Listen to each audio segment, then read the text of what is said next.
Hello everyone, welcome back to the Harshit DSC classes. మనకు టెట్కి సంబంధించి హాల్ టికెట్స్ అయితే డౌన్లోడ్ అవుతూ ఉన్నాయండి. ప్రతి ఒక్కరు కూడా డౌన్లోడ్ చేసుకోండి. అలాగే మనకు డిఎస్సికి సంబంధించి మన కోర్టు కేసు అయితే జరుగుతూ ఉంది కదా. సో దాంట్లో భాగంగా ఏంటంటే హైకోర్టు వచ్చేసి ఎగ్జామ్స్ డేట్స్ని కానీ అలాగే పోస్ట్ పోన్ కానీ ఏది అయితే ఇవ్వలేదండి. సో మనకు రెగ్యులర్గా ఇచ్చినటువంటి డేట్స్లలోనే ఎగ్జామ్ అనేది కండక్ట్ చేయాలి, అలాగే చేస్తారు అనేసి కూడా చెప్పడం జరిగింది. కాబట్టి ఇప్పటి వరకు ఎవరైతే మనకు కోర్టు కేసులో వచ్చేసి డిఎస్సికి సంబంధించి పోస్ట్ పోన్ తప్పకుండా ఇవ్వడం జరుగుతుంది. టెట్కి వచ్చేసి మనకు ఎలాగూ ఇవ్వడానికి టైం లేదు, అట్లీస్ట్ డిఎస్సి కన్నా ఇస్తారు అనే ఉద్దేశంతో అయితే అందరూ ఉన్నారు.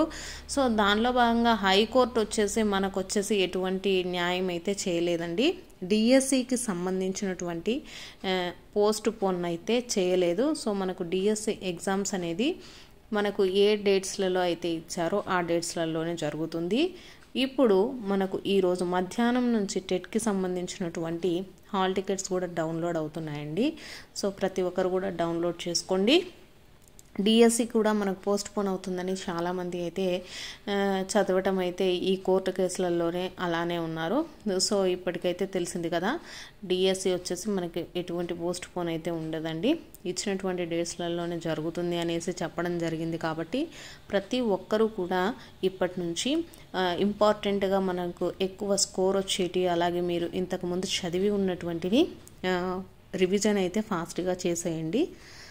సో అలానే ప్రతి ఒక్కరు కూడా టెట్కి సంబంధించి హాల్ టికెట్స్ అయితే డౌన్లోడ్ అవుతున్నాయి. కొన్ని వచ్చేసి సర్వర్ బిజీ అవటం వల్ల కొంచెం అయితే లేట్ అవుతున్నాయి తప్పితే హాల్ టికెట్స్ అనేది డౌన్లోడ్ అయితే అవుతున్నాయండి.